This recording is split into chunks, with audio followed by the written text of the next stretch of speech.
খুব সম্ভবত বাংলাদেশ তুরস্কের একটি ঘাঁটি হতে চলেছে। কথাটা শুনে মোটেও ধাক্কা খাবেন না, কথাটা আমি সত্যিই বলেছি। আজকের আলোচনা থেকে আপনাদেরকে সেটি বোঝানোর চেষ্টা করব কিভাবে বাংলাদেশ তুরস্কের ঘাঁটি হতে চলেছে।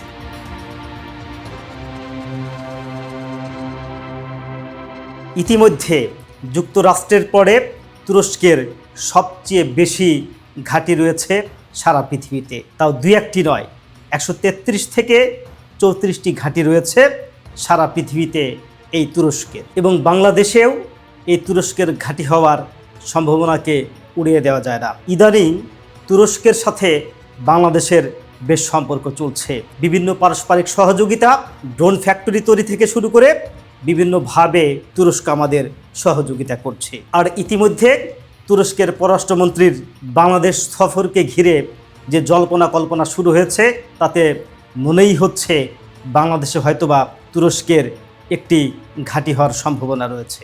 সম্প্রতি ভূরাজনীতি ও সামরিক সম্পর্ক জোরদার করার লক্ষ্যে তুরস্কের পররাষ্ট্রমন্ত্রী হাকান ফিদান বাংলাদেশে 3 দিনের একটি গুরুত্বপূর্ণ সরকারি সফর সম্পন্ন করেছেন। হাকান ফিদান তুরস্কের পররাষ্ট্রমন্ত্রী হবার আগে তিনি সে দেশটির গোয়েন্দা বিভাগের প্রধান ছিলেন। গত 4 থেকে 6 জুন পর্যন্ত তুরস্কের পররাষ্ট্রমন্ত্রী হাকান ফিদান বাংলাদেশ সফর করেন। বাংলাদেশের প্রধানমন্ত্রী তারেক রহমানের সাথে তিনি বৈঠক করেন। আর এই সফরকে দুই দেশের সম্পর্ক কৌশলগত পর্যায়ে নেওয়ার প্রথম পদক্ষেপ হিসেবে উল্লেখ করা যায়। বেশ কিছু বিষয় নিয়ে বাংলাদেশ এবং তুরস্ক সমঝোতায় এসেছে এবং দুই দেশ সম্মতি জ্ঞাপন করেছে। 1 নাম্বার হচ্ছে প্রতিরক্ষা সহযোগিতা ও অস্ত্র তৈরি। তুরস্ক বাংলাদেশের প্রস্তাবিত 15,000 কোটি টাকার মিলিটারি ইকোনমিক জোন তৈরি করবে। এখানে ড্রোন, সাইবার প্রযুক্তি এবং আধুনিক অস্ত্র ও গোলাবারুদ তৈরিতে যৌথভাবে বিনিয়োগ ও সহযোগিতা করার আগ্রহ প্রকাশ করেছে। নাম্বার 2,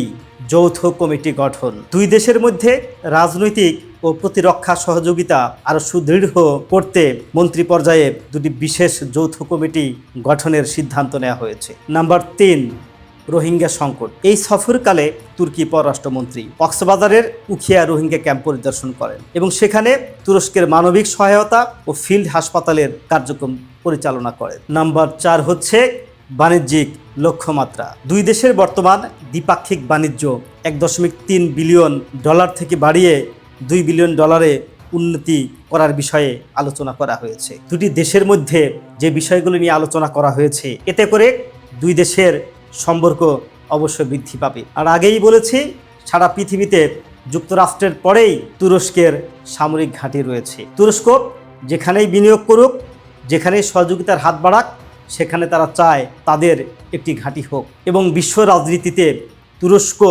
আমেরিকার পরেই বলয় তৈরি করার চেষ্টা করছে এবং সারা বিশ্বে প্রভাব বিস্তার করার চেষ্টা করছে। ইসলামী খেলাফত আন্দোলনকে সামনে রেখে তুরস্ক এই কার্যক্রমগুলো পরিচালনা করছে। কেননা তুরস্ক একসময় মুসলিম দেশগুলোর খেলাফতের দায়িত্ব পালন করছে। খেলাফত হারিয়ে তারা দীর্ঘদিন স্যাংশনের মধ্যে ছিল, তাদের সেই স্যাংশন এখন আর নেই।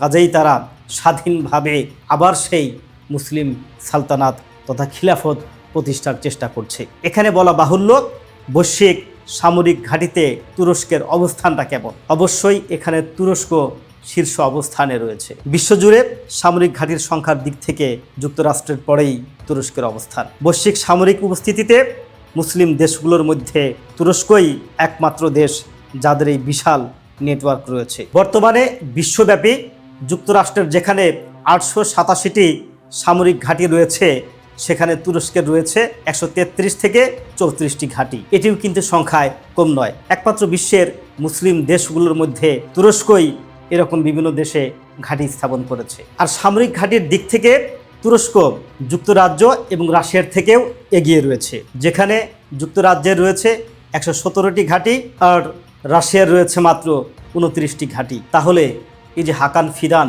তিনি বাংলাদেশে এসেছিলেন, বাংলাদেশ সরকারের সাথে আলোচনা করলেন, তাহলে এই বাংলাদেশ কি হতে যাচ্ছে তুরস্কের 134তম ঘাঁটি? আমি মাঝখানে বলেছি, তুরস্ক যেখানে সহযোগিতার হাত বাড়িয়ে দেয়, সেখানেই তারা চেষ্টা করে তাদের একটি সামরিক ঘাঁটি তৈরি করতে। আর বাংলাদেশ সরকারও তুরস্কের আহ্বানে সাড়া দিয়ে এখানে ড্রোন ফ্যাক্টরি গড়ে তুলবে। আর তারা যদি এখানে ড্রোন ফ্যাক্টরি গড়ে তোলে এবং আরও বিভিন্ন সামরিক প্রতিষ্ঠান গড়ে তুলে, তুরস্কের সহায়তায়, তাহলে তুরস্ক কি এখানে ঘাঁটি দেবে না বা দেওয়ার চেষ্টা করবে না? আর তুরস্ক যদি বাংলাদেশে ঘাঁটি দেয় তাহলে বাংলাদেশের পক্ষে এটি ভালো হবে নাকি খারাপ হবে? এটি প্রকৃতপক্ষে ভালো হবে না খারাপ হবে তা আমি সামনের ভিডিওতে আপনাদের সাথে আলোচনা করার চেষ্টা করব। আমাদের সঙ্গেই থাকুন।